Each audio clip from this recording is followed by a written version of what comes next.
மீண்டும் சிவா நேயர்களுக்கு எனது வணக்கத்தை தெரிவித்துக் கொள்கிறேன். இன்றைக்கி பார்த்தீங்கன்னா பசுமாடு மேய்ச்சி 86 வயசுலேயும் கிட்டத்தட்ட ஒரு நாளைக்கு வந்து ஒரு 2000லேருந்து 3000 ரூபா வந்து பசுமாடு பாலை விற்று லாபம் சம்பாதிச்சிட்ருக்காரு ஒரு ஐயா. வயது 86 ஆச்சு. ஆனால் இன்னும் ஒரு திடகாத்திரமாக அர்னால்டு ஸ்டீவார்ட்சன் மாதிரி உடம்பு வச்சுருக்காரு. ஐயா கிட்ட சில வார்த்தைகள் நம்ம கேட்டு தெரிஞ்சுக்கலாம் வாங்க. ஐயா வணக்கங்க. உங்கள் பேருங்க ஐயா? சிவனப்பன். சிவனப்பன்.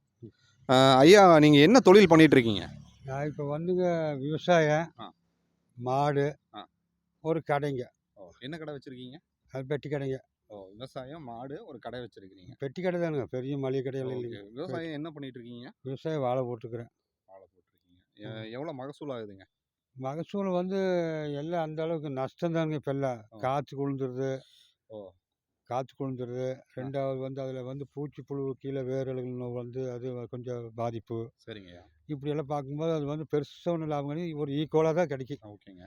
அதாவது காற்று கொழுகாமல் இருந்தால் நம்ம லாபத்துக்கு எடுத்துக்கலாங்க. காற்று கொழுந்தால் நஷ்டத்தை போகும்.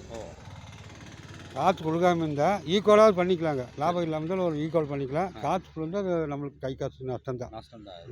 இப்போ பசுமாடு எவ்வளோ வச்சுருக்கீங்க? 3 மாடு இருக்குங்க. பொட்டை மாடு. பொட்டை மாடு 3 வச்சுருக்கீங்க. உங்களுக்கு வந்து பால் வந்து டெய்லி கறக்குறீங்களா? பால் டெய்லி கறக்குறேங்க.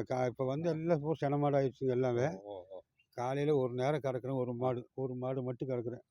அங்கே இருக்கிற மாடு ஒரு மாடு மட்டும் ஒரு நேரம். சரிங்க. ஐயா நீங்கள் 86 வயசுலேயும் இவ்வளோ திடகாத்திரமாக இருக்கீங்க, அது எப்படிங்க? கடவுள். பெரிய விஷயங்க. எத்தனையோ பேரை நான் பார்த்துருக்குறேன்.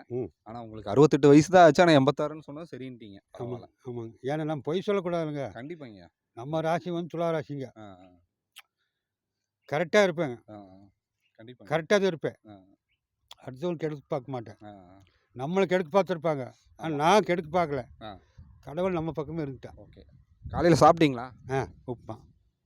யார் துணைவியார் இருக்காங்களா இன்னும்? இருக்காங்க. அம்மா ராணி அம்மா. உங்களுக்கு எத்தனை குழந்தைங்க ஐயா? ஒரு பையன் ஒரு பொண்ணுங்க. என்ன பண்ணுறாங்க? பையன் வந்து 2005 வெளியில் போயிட்டானுங்க. டிப்ளமா படிச்சிருக்கிறான்.